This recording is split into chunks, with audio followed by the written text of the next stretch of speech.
O Holy Night Introduction。 O Holy Night 原名咧係 Cantique de Noël， 係一首好出名嘅聖誕歌，係法籍作曲家 Adolphe Adam 1847年嘅作品。歌詞咧就係採用法國詩人 Placide Cappeau 喺1843年作嘅一首詩，叫做 Minuit Chrétiens， 翻譯做 Midnight Christians。呢首詩嘅內容呢，係描述耶穌嘅出生同埋拯救世人嘅。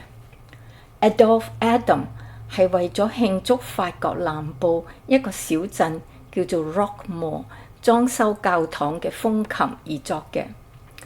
法文嘅歌詞呢，就喺1855年由 John Sullivan Dwight 翻譯成為英文，就叫做 O Holy Night。呢首歌咧有不同類型嘅音樂版本，包括流行音樂啦、古典音樂啦、聖樂等等。好，現在介紹作曲家 Adolphe Adam。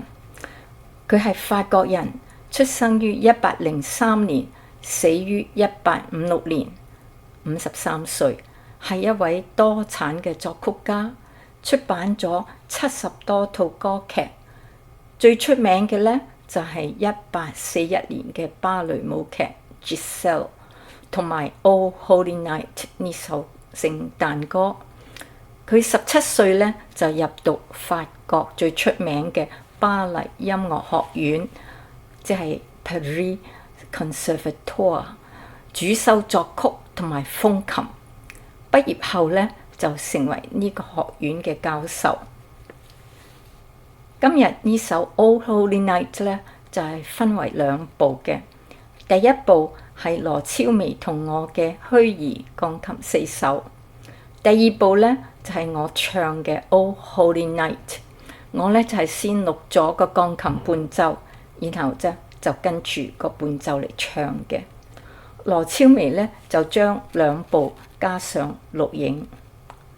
呢個週末咧就係2021年嘅聖誕，我哋兩個咧就想用呢一首 O Holy Night 嚟祝大家聖誕同埋新年快樂健康。